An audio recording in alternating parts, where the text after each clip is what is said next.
If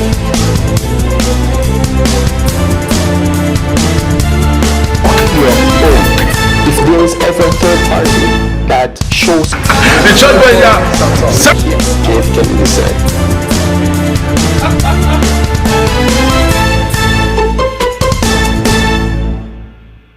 Hello viewers, how you all doing? My name is Ukela Prince and I'm glad to welcome you all today to Talk Your Own. Today is a beautiful day and it's a special day. I have a special guest with me here in the studio and I believe discuss today, it's something that I believe a lot of people would want to identify with. But since it's Talk Your Own, let's feel free and then let's hear. You know, I'm the one asking the questions today, so I have Sabina here with me. Sabina, how are you doing? Hi, I'm good. I'm fine, thank you. Okay, I don't want to look for too much trouble because she herself, she's not easy at all. Oh, wow. That's okay. Oh my God. How are you? Great. I'm fine, thank you. Interesting. Okay, let my viewers meet you. Introduce yourself so they can meet you properly. My name is Sabina. I've been a project manager for a couple of years now. And I literally just met Pastor P a couple days back, and it's been an amazing experience so far. So, yeah, that's me. Interesting. Nice having you here today on Talk Your Own. You know, since okay, all right. Today we want to talk about balancing career and personal life. You know, she happens to be a project manager, so we want to look at that and also consider, you know, embracing solo adventures, you know, exploring life as a single woman. So, she's ready. She's ready. So, Sabina, let me start by asking. So, I want to share, you know, your experience and insights on managing on managing a demanding career. You know, so as a project manager, while navigating the challenges of being a single for now. I think especially because as a project manager, I mostly work like remote in my house. I made sure that I had like self-care, which is setting up specific times where I go to the gym, I work out, I come back, and then I jump on my desk and then I work, and then I get off work, I just make sure I relax, have my dinner, and then go to bed. So I had routine down pat, and it's very key, especially for the kind of role that I do, which is managing project, managing budget. There are timelines for specific items that you have to achieve by specific dates. So you have to make sure that you're keeping everybody on track, ensuring that you're managing and tracking the budgets properly, and also ensuring that mentally you're okay, because sometimes the projects may not go as smoothly as you want them to go. And you as a project manager, you have to be sane and zen for your team members to be able to listen to you and say, okay, things are going to be fine, and you supporting them and making sure that those things are fine. So I find that working out, really, when there's fire on the mountain or when a project is not going smoothly and the client is complaining, just because I've worked out for like 2 hours in the morning, I'm always like, we'll resolve it. What do you need from us? Or I come up with ideas as to how to resolve that situation and move it forward. And I found that being able to calmly interact with the clients, they always come back and give us like more budget and more project, because there are ways to navigate depending on whatever project or depending on the specific situation you're experiencing at this specific time. You're able to navigate and talk to a client and bring them back to that mode of, we are going to resolve your issue. And also I found that when things are going wrong, you should make sure you're always transparent off the bat and ensuring that you're keeping that client in the loop, because keeping that client in the loop will make them feel like they're part of the solution to the problem and part of that project. But not letting them know and things go wrong, then they're mad at you and they're mad at your company, and then you're losing budgets and losing the finances that it's keeping the project going. So that, based on my first couple of years of experience as a PM, I learned that you should make sure they are kept in the loop every step of the way. You know, there are a lot of ladies who want to, they just want to be single for Why? Yes. Because of their career. Yes. How do you see that? Because sometimes, most of them, you meet a lady that is getting to 30 and said, no, I'm not ready for marriage. I just want to focus on my career. So we kept wondering, how long do you want to wait for this? I think I completely understand it, because I am also of the belief that you shouldn't get married till you're 30. Because there's something that, at least to a woman's brain, I don't know if I'm about a man's brain, but to a woman's brain, there's something that clicks for you when you turn 30. What's that? Life, I don't know how to explain it, but when I turned 30, I just knew my left from my right. It's like when I was in my 20s, I didn't know shit. Excuse my French. But in my 30s, there's something that it does for your brain. You just see things more clearly. You see how your life is going more clearly. You can navigate situations. Everything just comes together once you hit 30. It's like a light bulb went off in my head and made me just see my path very clearly. So how are men a distraction to women's career? So I wouldn't say a distraction per se. I would say that a lot of times, especially in your 20s, you don't know yourself. You don't know yourself at all. Even though you've had experiences, you don't know yourself. Going through the walls of the higher institution, you get to that level, maybe some might have even, gotten their masters at 21 and all that, and they don't know shit? No, you have to remember that when you're in the confines of like a college or a university, you have a specific down pat routine, which is you wake up, you go to class, the teacher tells you what exactly you need to do. You do it. If you don't understand what your assignment is, you go to the teacher. He gives you assignments or helps you navigate that. There's always somebody helping you navigate this. But once you're done school, there's nobody. Because I remember when I was in school, all the time I'll call my team, all my profs, I was friends with all of them. Even in class, I'll be asking questions. Oh, Sabina, you come to my office for office hours. And then they help me when I had struggles in specific subjects. They would help me. But in the real world, nobody's helping you. That's why when people say, oh, I'm done school, I don't know. It's because you haven't been on your own, like in the real world where there's nobody, there's no teacher. That's why I always advise, have support and community. Because I got to where I am today because I have support. I have amazing siblings. I have amazing friends too, especially when my mom passed. I'm going on a tangent, but having that support and having a good system in place helps you navigate through life and the experiences and everything life throws at you. So yeah, just to backtrack, I believe that for women especially, getting married is, for me anyway, I'm not saying everybody should do it, but getting married in your 20s, I wouldn't advise it, because you don't have that much life experience. Your brain, yes, at 25 your brain gets developed, but it's not fully developed in a way where you see things more clearly. Really? Yes. Well, that's sometimes it sounds like I feel a bit imagination, right? Because I've seen young ladies who got married in their early 20s. Okay. And they have a wonderful, fantastic marriage, Okay. Growing and all. So when we decide and we feel that it's when you get close to 30, that's when you get matured and things like that. I wonder, maybe for a guy, I was okay, but for a lady, you also need to consider childbearing and things like that, the time to raise and all that. So all this, you are a project manager. I believe relationship is a project. Yep. So I possibly you have looked at it with the eyes of a project manager. That's true. And then you are defining it in this direction. Yes. Because if somebody gets married at 30, maybe above 30 and all that, so you need that bonding. You need that time to to also have a great time with your partner and things like that. That's true. Right? So I don't know. Maybe the ladies know better. So you have to remember that I didn't say you shouldn't be in a relationship or you shouldn't date.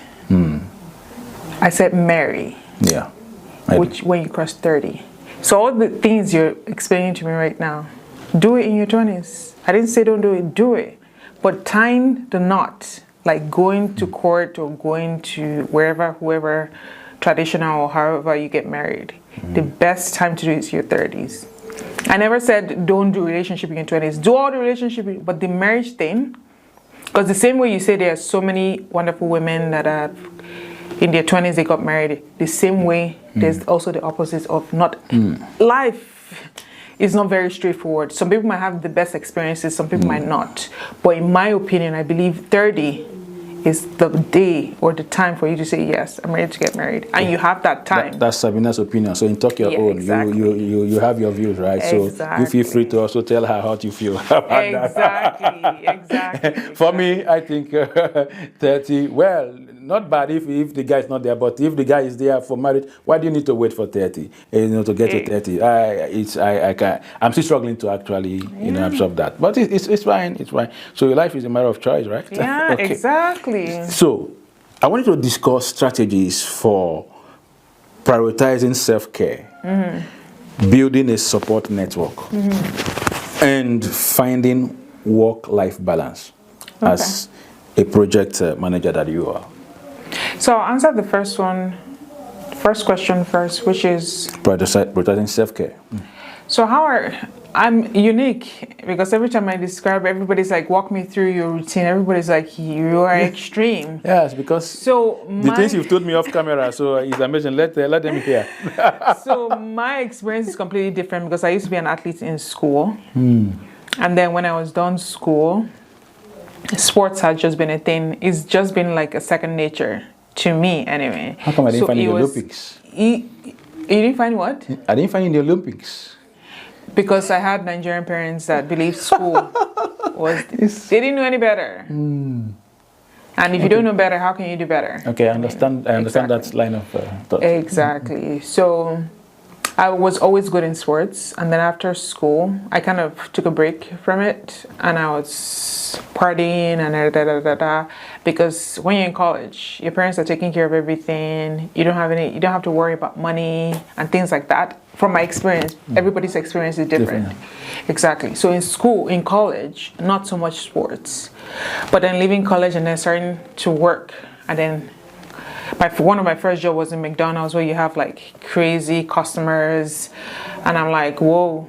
And the kind of person I am is, if you talk to me crazy, I'm talking back to you crazy. So I had so many warnings. They're like, Sabina, you cannot do this, you cannot do. And then my brother was like, yo, Sabina, you used to be in sports. I think you should go back to the gym. The gym is very similar to, because I was very good in high jump and running. Wow. So it's like, it would help manage my behaviors anyway. So after I got a lot of warnings in McDonald's, I just went back into the gym. And then I found that it was like muscle memory, to be honest, and everything just came back, and I started working out, and I haven't stopped working out.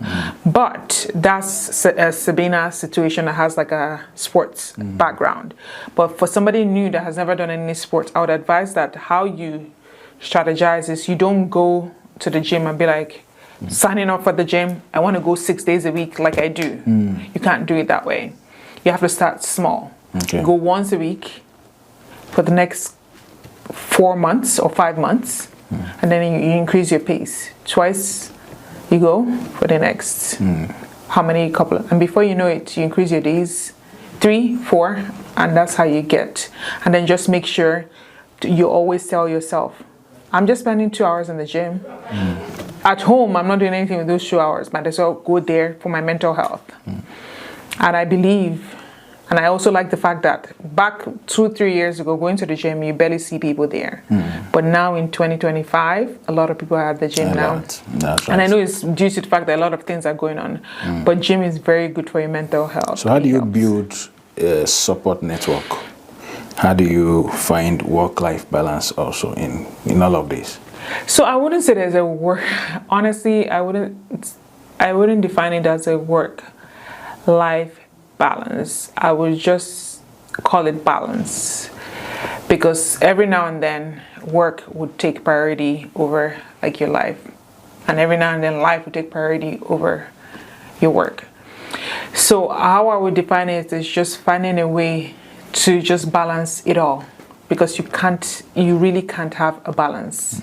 Just finding a way, like for example, work, because there's an incentive when it comes to work, you definitely have to get your work done, because there's I can't lie, yes, some days I would go 6 days a week, but there's some weeks I wasn't able to do 6 days a week. But guess what, over the weekend, Saturday and Sunday, I'm at the gym.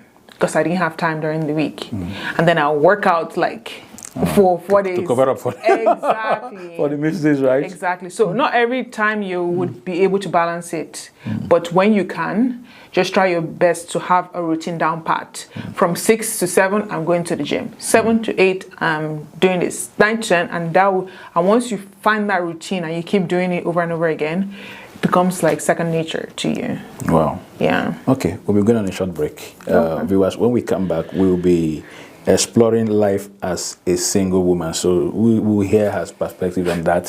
So don't go anywhere. You just sit tight, and then we'll be right back.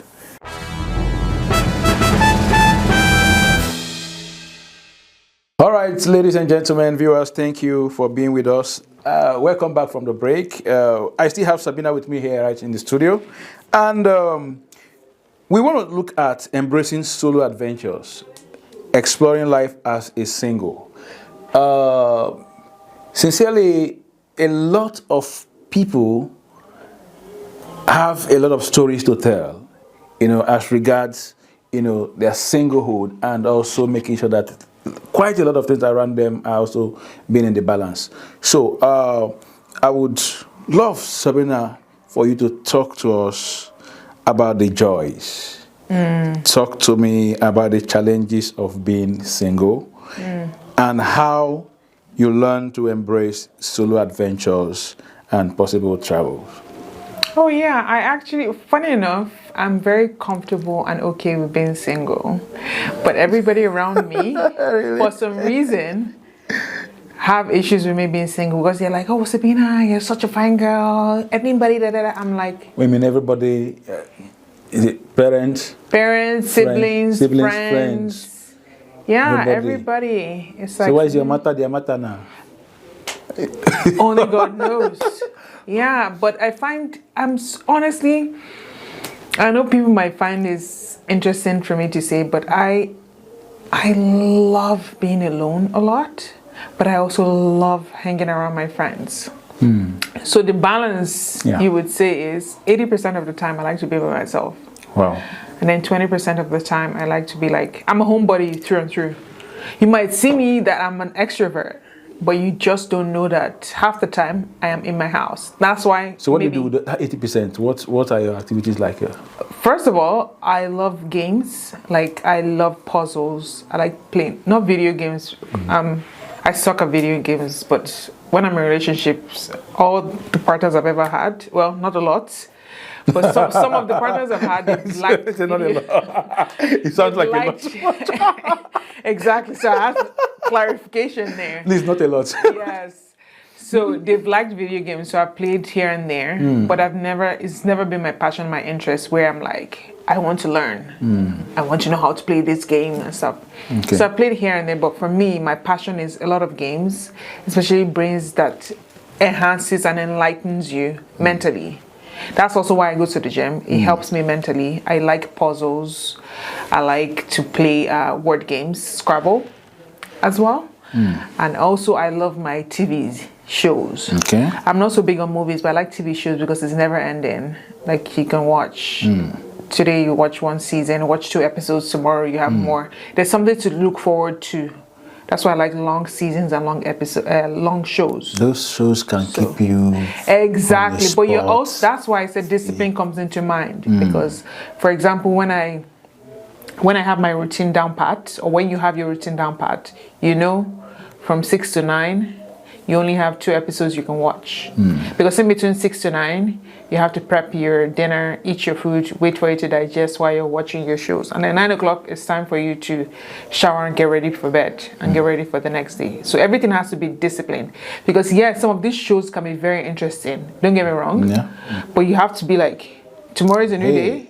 I stop here. Yeah, exactly. Tomorrow is a new day. I have to go to bed. Because if you don't sleep, and someone like me, I'm now 30. So if I don't sleep early, my whole day is a mess.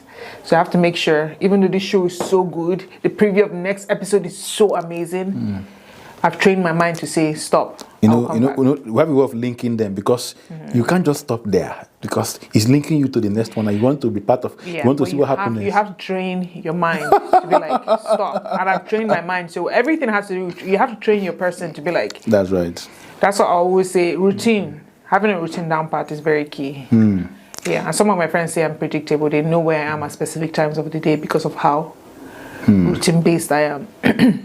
So in other words, you learn how to embrace solo adventures? Oh, yes. I go to the movies by myself. I go to sports events because sometimes in the past couple of years I've been in leagues. And you enjoy that, doing that? I enjoy because I meet new people all the time that way. And a lot of my friends I've met by myself. And I have different friend circles. When I was in volleyball league, I met a particular group of friends which I loved so much. At the gym, I have a couple of friends who I've met from the gym. When I was trying to learn how to swim, I got a couple of friends from that. When I was learning how to skate, that's how you keep your life full and busy. You try different activities. You can't do this, you can't do that. When you go out, you leave your comfort zone and go out. You meet people and they become your friends. Sometimes the friendship is just for that time and then it doesn't last. But sometimes you find lifelong friendships from those meetings. So yeah, that's the way I balance it. Just ensuring that I have hobbies outside of work. And just ensuring that I balance life outside of work and life with work together. But don't you think that it could also be a challenge?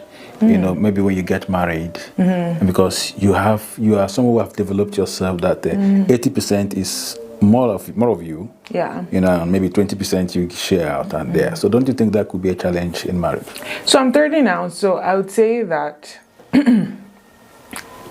it wouldn't be a challenge for me because when I decide to go into marriage, it's something I've chosen to do.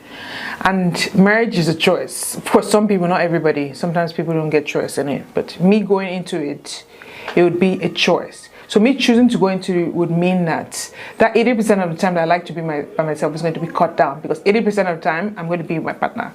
I have chosen to do something like that. So then I would adjust. I'm speaking on being where I'm at right at this moment. 80% of the time is me, 20% is other people. But when I get married, it's probably going to 80% me and my partner and then 20% everybody else.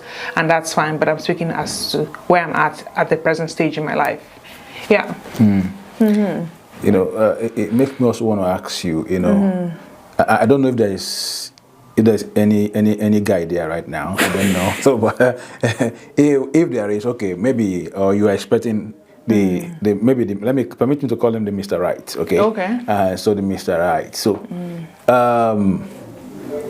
you have built yourself, you know, and with so much experience, because when you get to the age you are over 30, it means that you know what you want. Yep. All right. That's true. Because from your definition of, you know, getting that maturity and your encouragement for ladies to get to 30 before they get married, so you want them to experience life, build so much, and know what they want, and then they could be able to make the right decisions and choices, right? Yes. So, looking at all this, what would you say with your kind of person, you know, the kind of man that should be able to make you a happy spouse, right?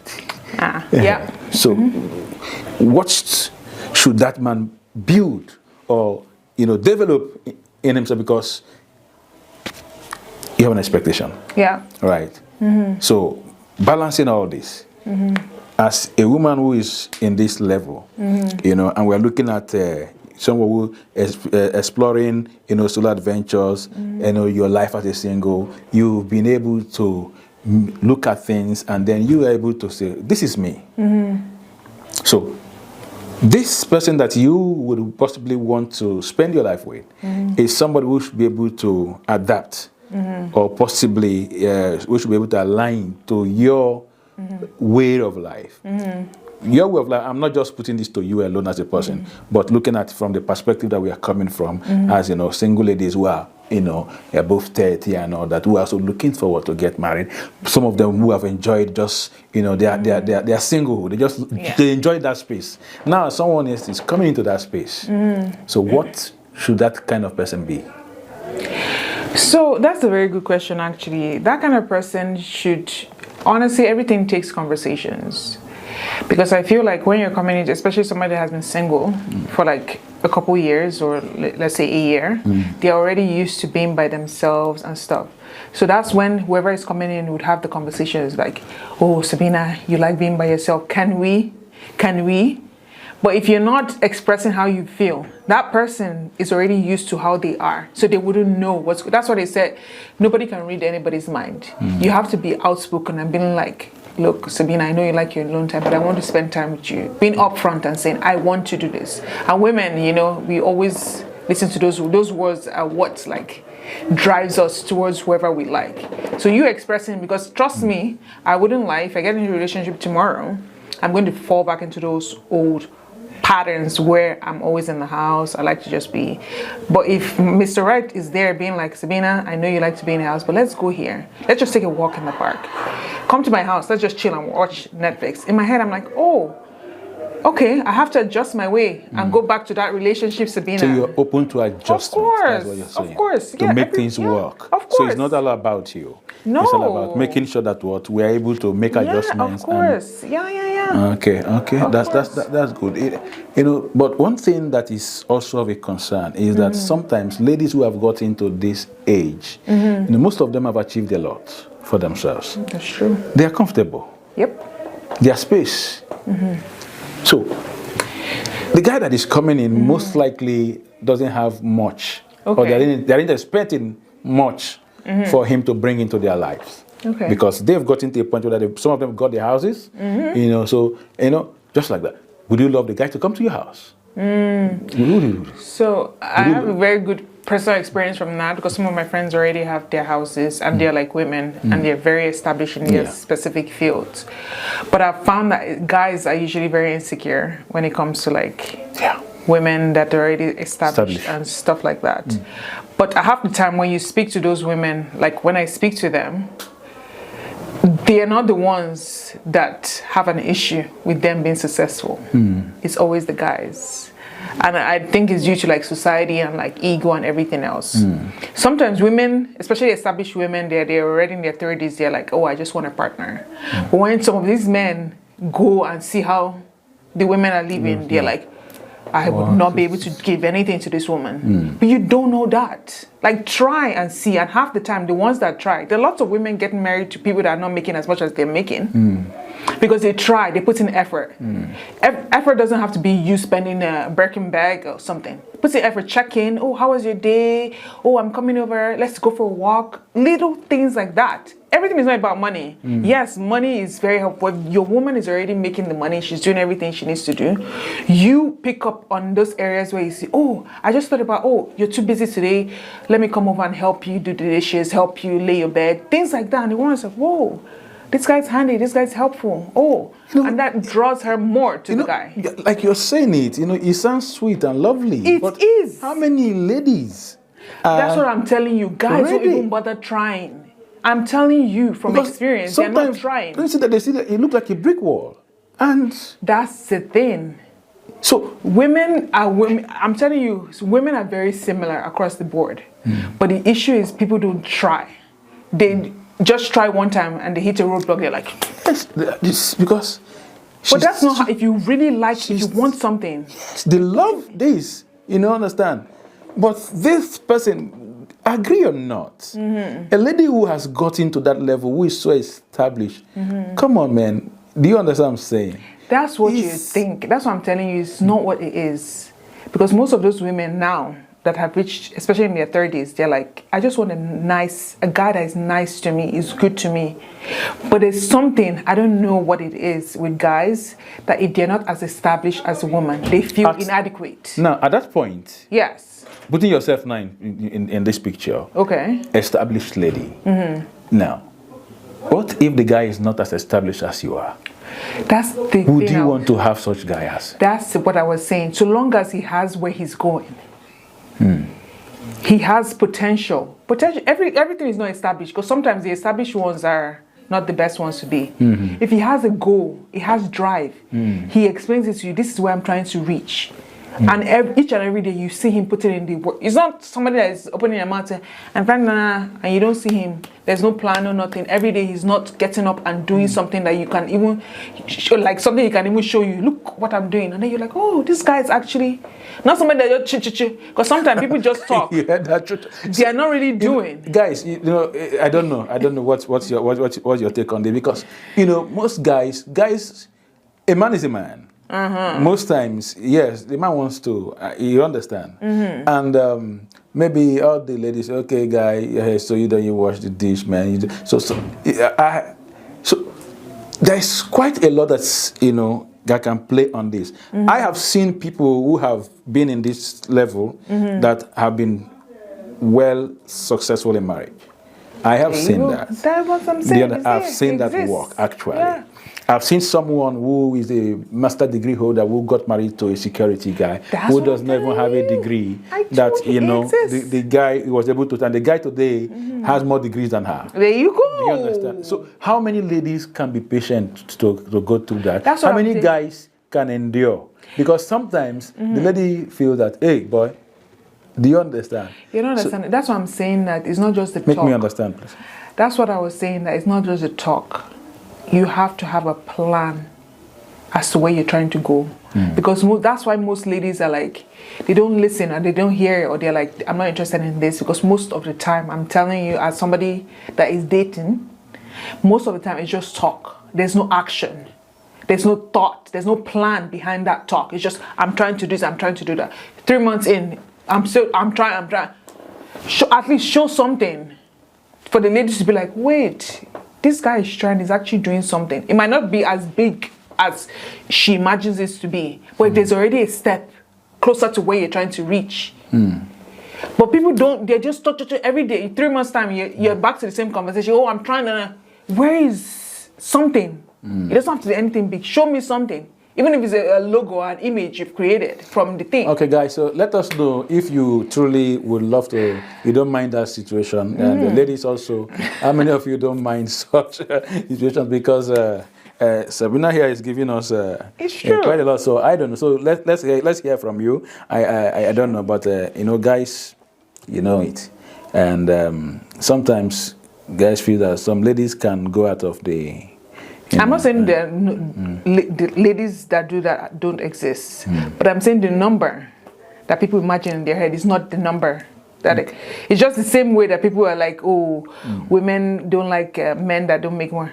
All over the place, women are marrying men that don't make as much as they. Oh, it's happening every single day. It's like women would never marry a man that's what I'm telling you. Money is not everything. Money is not everything. Yeah. So before I let you go, Sabina. I want you to share your favorite solo activities. Yeah. Tips for meeting new people. How you discovered new passions and interests. Honestly, I'm just somebody that is, if I want to do something, I'm going to do it. That's how I was raised. My mother she was driven to the very end.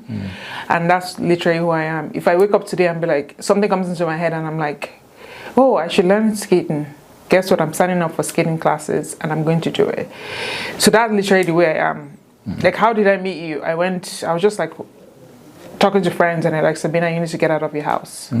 I went online, Eventbrite, found this event. I came here, I met you, and now we're having a conversation. That's literally how I do it. Just stepping out. Sometimes I literally didn't want to show up that day, but something in my head just said, show up. You never know what you get from it. And I showed up, and here we are. Interesting. Well, Sabina, it's nice talking with you here today on Talk Your Own. So, viewers, quite a lot of things we've actually discussed this very day, and I'm sure that one or two might resonate with your own position. So feel free to send us in your own view about some of the things we have said. We aren't, putting to you here that we are correct in all that we have said. That's true. So it's perspective. So let's hear yours too. I think by the time we all harmonize, we'll realize that we all get better, right? Yeah, so sure. Thank you for being part of Talk Your Own show today. You enjoy your day. I remain Ukela Prince. Cheers.